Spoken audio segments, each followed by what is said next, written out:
કોંગ્રેસની જન આક્રોશ યાત્રામાં સરકારના મહિલા મંત્રીઓ પર આકરા પ્રહાર, મહિલા મંત્રીઓને લીધા આડે હાથ। આ સભામાંથી સરકારને ઘેરવાના પ્રયત્નો કરવામાં આવ્યા।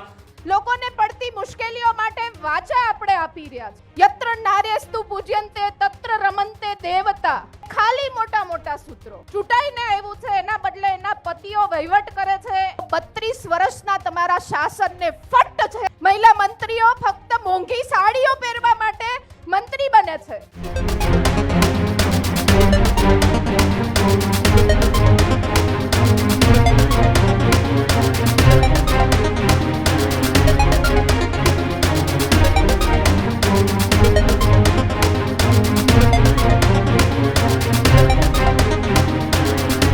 કોંગ્રેસની જન આક્રોશ યાત્રા ગુજરાતના અલગ અલગ વિસ્તારોની અંદર પસાર થઈ રહી છે, ત્યારે કોંગ્રેસની જન આક્રોશ યાત્રામાં સરકારના મહિલા મંત્રીઓ પર આકરા પ્રહાર।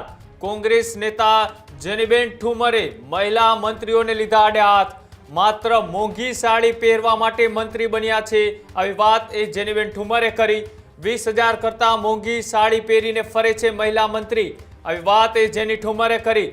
મહિલાઓના પ્રશ્ન મુદ્દે મહિલા મંત્રીઓ મૌન સેવે છે, એવી વાત પણ જેનીબેન ઠુમરે આજે કોંગ્રેસની જન આક્રોશ યાત્રાની સભા આજે ગાંધીનગરની અંદર હતી। આ ગાંધીનગરની સભાની અંદર કોંગ્રેસના દિગ્ગજ નેતાઓ અને સાથે ધારાસભ્યો આ સભાની અંદર ઉપસ્થિત રહ્યા હતા અને આ સભામાંથી સરકારને ઘેરવાના પ્રયત્નો કરવામાં આવ્યા।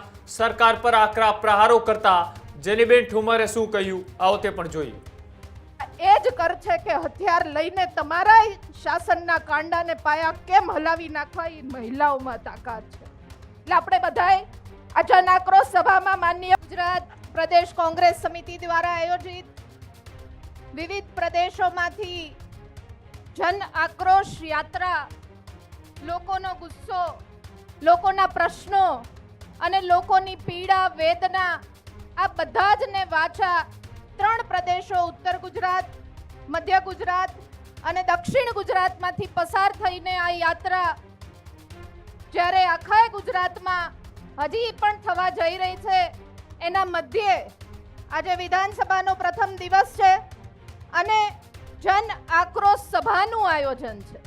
અહીંયા બેસેલા એક વ્યક્તિ, એ યુવાન હોય, એ વડીલ હોય, ઘરડા હોય, એ મહિલા હોય કે બાળક હોય, આ બધાની અંદર એક આક્રોશ ક્યાંક ને ક્યાંક અત્યારે જન્મેલો છે અને ક્યાંક એ જ્વાળા બહાર આવવા માટે થનગની રહી છે।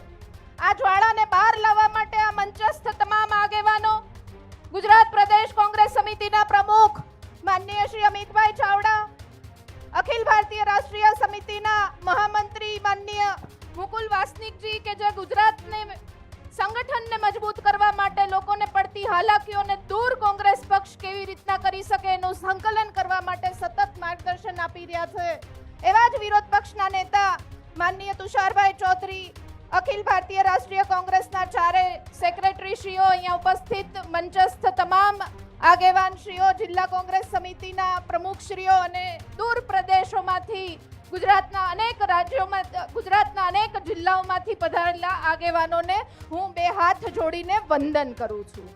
હું એટલા માટે વંદન કરું છું કે છેલ્લા 32 વર્ષથી ગુજરાતમાં ભારતીય જનતા પાર્ટીની સરકાર છે, છતાં પણ જે જોમ જુસ્સાથી આપણે લડી રહ્યા છીએ, લોકોને પડતી મુશ્કેલીઓ માટે વાચા આપણે આપી રહ્યા છીએ અને જ્યારે ગુજરાત કોંગ્રેસ સમિતિનું નેતૃત્વ આપણને યાદ કરે છે, ત્યારે આપણે એમના ખભા મજબૂત કરવા માટે, આપણે એના કાંડા મજબૂત બનવા માટે સતત એમની સાથે ઉપસ્થિત રહીએ છીએ। એટલે આપણે અહીંયા બેસેલો એક વ્યક્તિ અભિનંદનને પાત્ર છે। ગુજરાત સરકારની વાત થોડી કરીશ, મહિલાઓને પડતી મુશ્કેલીઓની વાત કરીશ। મહિલા સશક્તિકરણના નામે ખૂબ મોટા બણગા ફૂંકવામાં આવે છે। યત્ર નાર્યસ્તુ પૂજ્યંતે તત્ર રમંતે દેવતા, આ સૂત્રનો અવારનવાર સરકારશ્રી દ્વારા જાહેર મંચ ઉપરથી પ્રયોગ કરવામાં આવે છે, પણ મને કહેતા જરા પણ સંકોચ નથી થતો કે ખાલી મોટા મોટા સૂત્રો, ખાલી મોટા બણગાઓ, મહિલાઓ માટેના ખૂબ મોટા મેળાવડાઓ અને એની વચ્ચે જ્યારે મહિલાઓને સુરક્ષા પૂરી પાડવાની થાય ત્યારે ક્યાંક નિષ્ફળ જતી સરકારને દિવસે ને દિવસે આ મહિલાઓ વેદનામાં પીડામાં ગરકાવ થતી જાય છે. એનો અવાજ બનવું પડશે. કોંગ્રેસ પક્ષની અહીંયા મંચસ્થ આગેવાનોની જવાબદારી નથી, પણ અહીંયા બેસેલા તમામ આગેવાનોની જવાબદારી છે કે મહિલાઓને જ્યારે મુશ્કેલીઓ પડે ત્યારે આપણે ખભેથી ખભો મિલાવીને આગળ આવવું પડશે. સમાનતાની વાતો કરે છે, પણ હમણાં જ ગયા અઠવાડિયે રાજકોટના ડીડીઓ દ્વારા જ્યાં પણ મહિલા નેતૃત્વ પોતે ચૂંટાઈને આવ્યું છે, એના બદલે એના પતિઓ વહીવટ કરે છે, એના વિરોધમાં રાજકોટના જિલ્લા વિકાસ અધિકારીએ પત્ર જાહેર કર્યો કે અહીંયા ફક્ત ચૂંટાયેલી મહિલાઓ વહીવટ કરશે. તો 32 વર્ષના તમારા શાસનને ફટ છે કે તમારે હજી પણ આવા પરિપત્રો ડીડીઓ દ્વારા કરવા પડે છે. શેના મેળાવડા કરીએ છે, શેની સશક્તિકરણની વાતો કરીએ છે. હજી પણ જસદણની નાની બાળકીને ન્યાય નથી મળ્યો, ફાંસી આપી દીધી, એના પછી શું થયું ગુજરાતની જનતા જાણતી નથી. દાહોદની બાળકી ઉપર જે મર્ડર કર્યું એના પછી એના આરોપીનું શું થયું હજી પણ ગુજરાતની જનતા જાણતી નથી. અને જે પ્રમાણે ડ્રગ્સ અને દારૂનો કારોબાર વિસ્તરતો જાય છે એનો ક્યાંક ને ક્યાંક સૌથી મોટો માર પડતો હોય તો એ મહિલાઓને પડે છે. હજી પણ કહું છું, આ મહિલાઓ ચૂપ છે એનો મતલબ એવો નથી કે તમને લલકાર નથી. આ મહિલાઓના હાથ છે કે જે કર ઝુલાવે પારણું એ જગત પર શાસન કરે તો એ કરમાં એટલી તાકાત છે કે તમે જો અમારા ઘરની શાસન વ્યવસ્થા, અમારા ઘરમાં મોંઘવારી અને બધી જ વ્યવસ્થાઓને ગડબડ કરશો તો આ એ જ કર છે કે હથિયાર લઈને તમારા શાસનના કાંડાને પાયા કેમ હલાવી નાખવા એ મહિલાઓમાં તાકાત છે. એટલે આપણે બધાએ આ જન આક્રોશ સભામાં માનનીય પ્રદેશ પ્રમુખ અને અહીંયા બેસેલી સમસ્ત ટીમને સહકાર આપવા માટે આવ્યા છીએ. ત્યારે આપને વિનંતી કરવા માંગુ છું કે આપના વિસ્તારમાં આજુબાજુની મહિલાઓ ખૂબ પીડા ભોગવી રહી છે, મોંઘવારીનો માર ખૂબ મોટો પડી રહ્યો છે, એ બધાનો અવાજ ક્યાંક બનવા માટે આપણે મદદરૂપ થઈ શકીએ અને અહીંયા અમે મહિલાઓ ત્યાં સુધી એ મહિલાનો અવાજ બની શકીએ, કારણ કે સરકારમાં હવે અમને કોઈ ભરોસો નથી રહ્યો કે એના તરફથી ફક્ત મોટા ભાષણ સિવાય મહિલાઓને કોઈ પણ પ્રકારનો સહકાર મળી શકે. મહિલા મંત્રીઓ ફક્ત મોંઘી સાડીઓ પહેરવા માટે મંત્રી બને છે.